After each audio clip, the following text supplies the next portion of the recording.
Whole sports all plays. Whole sports all plays.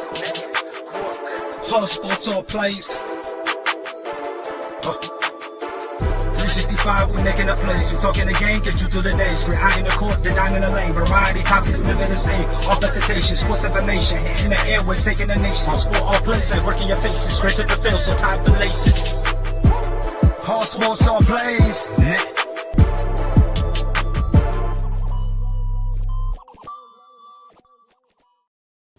What is going on, everybody? This is Mike Hughes, and you're listening to Skytown, and everything Chicago Sky-related podcast brought to you by the All Sports, All Plays Network, the Chicago Sky, and, of course, the WNBA. It's an amazing feeling. It's an amazing feeling to really have this season under wraps. It's an amazing feeling to finally be able to say we're in the playoffs. The second season of this season is coming. That is what's going through the Chicago Sky's mind right now, and everybody up and down throughout that organization understands.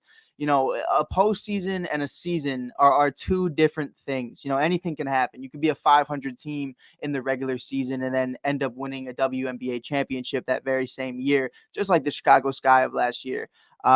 An amazing way to finish off this season, a franchise record, 26-10, an amazing season without a doubt. Obviously there were some growing pains, and they weren't really bad growing pains. It wasn't the worst feeling. You know what I mean? Like, it wasn't as bad as it could have been. It really wasn't. And a big part of why I say that is because when you look at certain things that go into a season with new people, you look at Emma Miesemann, who's a great player and a great individual, but when you're packing that in with a high-powered offense already a championship caliber team, it's sometimes hard to mesh all of that. It's not going to be perfect. You know, you look at, the NBA is a perfect example. You can't just put superstars on a team and expect it to work.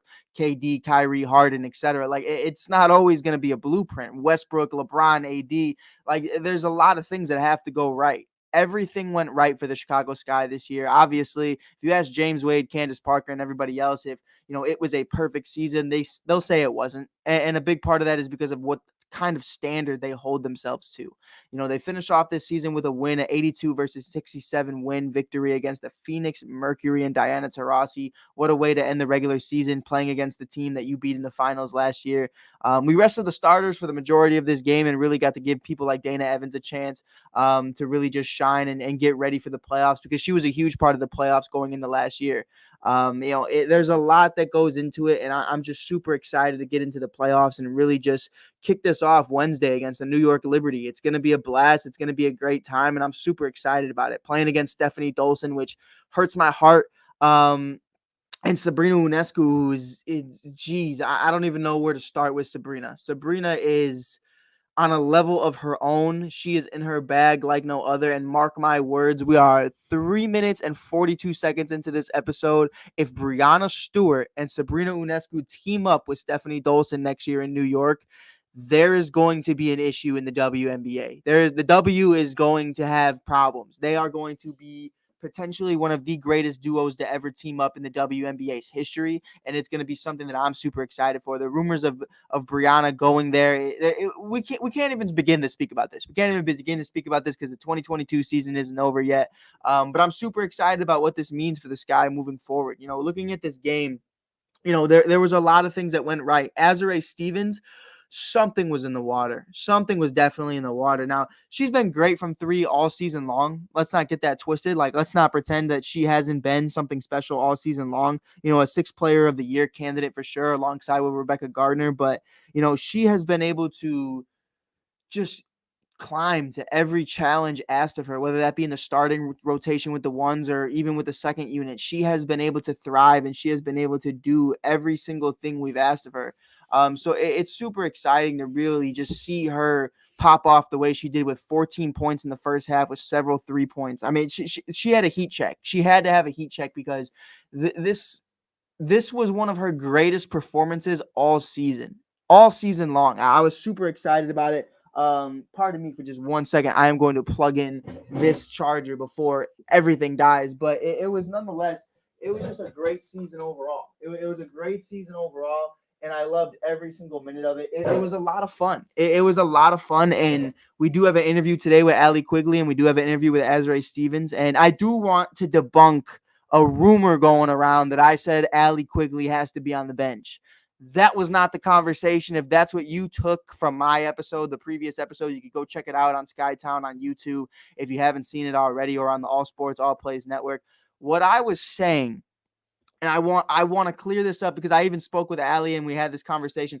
What I was saying was, when you look at the matchups with the Las Vegas Aces specifically, I think the bench unit would thrive with Allie, Azura, and Julie there. I think that would be something to where now you have a legitimate scorer that you could pair up with Azura, outside of just Rebecca Gardner, who, you never offensively, you don't know what you're going to get from Rebecca just because of the matchups, and she's so locked in defensively. Julie is just a facilitator. She does a great offensive schemes as well, but she's more of a facilitator. Azura is a scorer first, and she plays great defense. You're really looking for that number one scorer on that bench. If you put Dana Evans in the starting rotation with 4 first team all pros, I think that would be perfectly fine with Emma, Ka, obviously Courtney, and Candace. It's something where, Allie being able to lead with that second unit might be an adjustment that could potentially be made against Vegas to really just get their number. One of the biggest things to me is Vegas doesn't have a bench. If you put Allie Quigley against the Las Vegas Aces twos,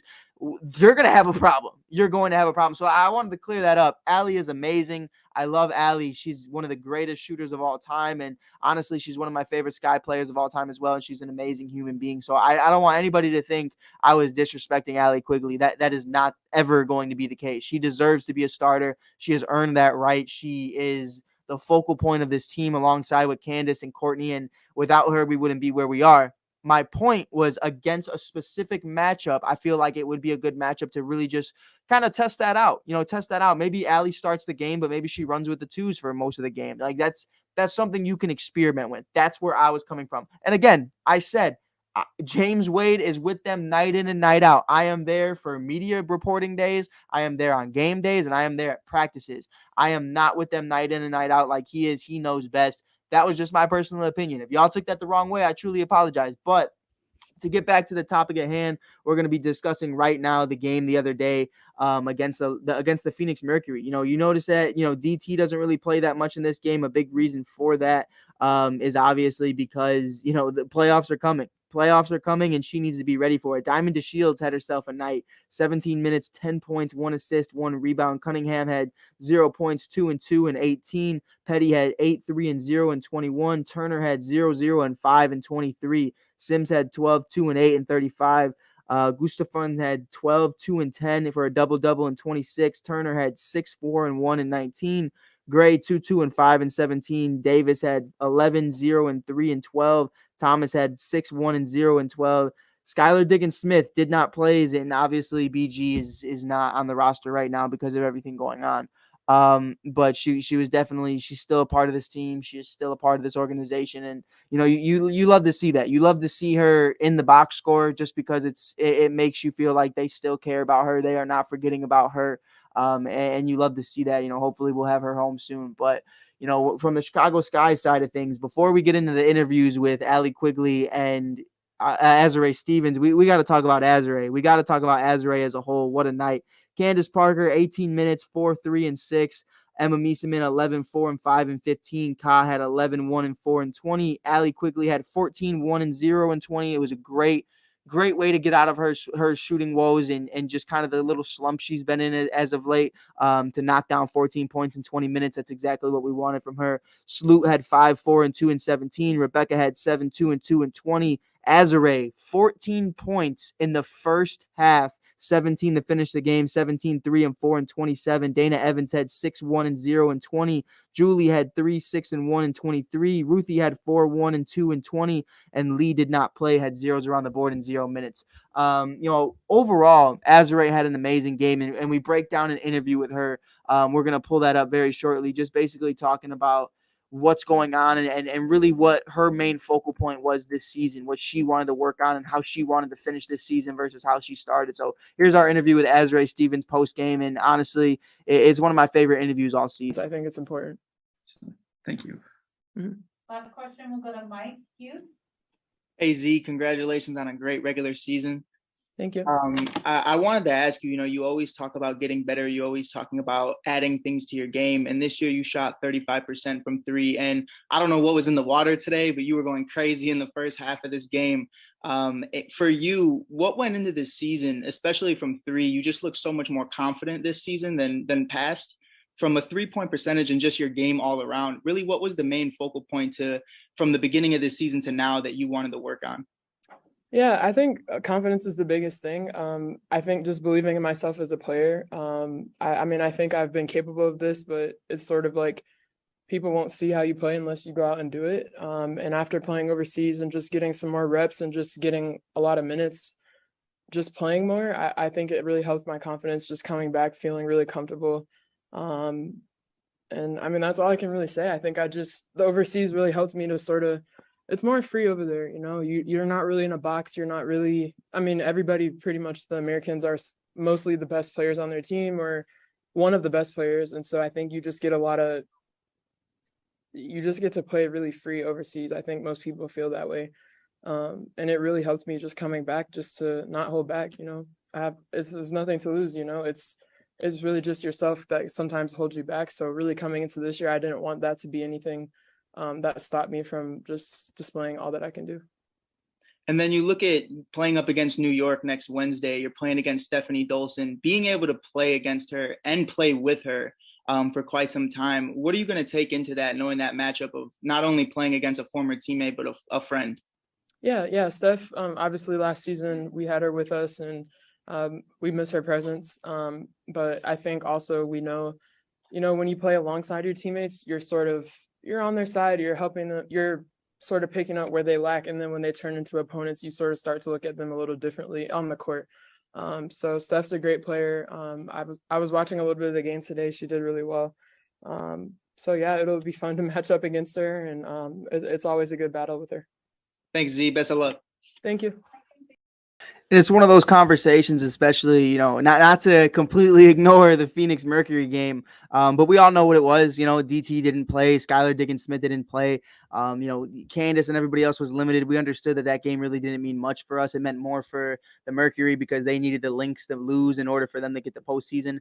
And obviously that occurred. So, there's a lot that went into that, and there's a lot that goes into playing against Sabrina Ionescu and really just playing against Stephanie, who knows this team just as well as we know her. And I think it's going to be one of those conversations to where, we're going to get the best of her and she's going to get the best of us. And both of us are just going to be kind of going tick for tack about it. They understand that. And I think the best part about it is that, it's all of us versus her. And I hate to say it that way, but it's the New York Liberty are a good team. Sabrina is one of the best players in the W right now. But one of the biggest things about it, and one of the biggest conversations that I feel like not a lot of people are ready for, is especially New Yorkers who love the Liberty right now making the playoffs, they're not quite there yet. Once if and when they get Breanna Stewart, it's a whole different conversation. But right now, they're really just missing the scorers, the lack of scoring. They have a decent defense, but they really just need a couple more scorers on there. And I think, going into this offseason, that'll be one of their main focuses, not only in the draft, but overall just throughout free agency, just trying to bring in somebody. But we do have an interview here with Allie Quigley, kind of just talking about the 2022 season and going into free agency, not really knowing what this Sky team is going to look like next year.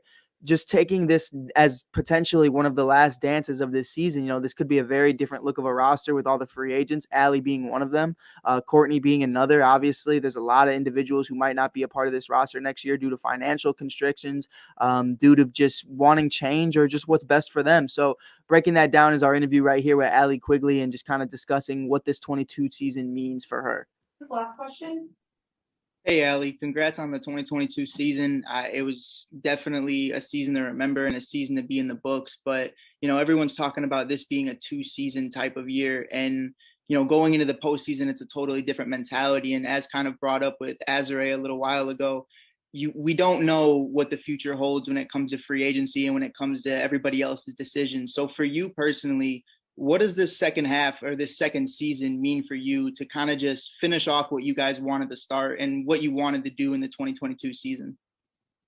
Yeah, I mean, of course, our goal is to win a championship, and that's our main goal, is just to play our best basketball, tighten everything up offensively, defensively, and just bring that playoff energy, that championship energy. We're just really excited to get to that game Wednesday.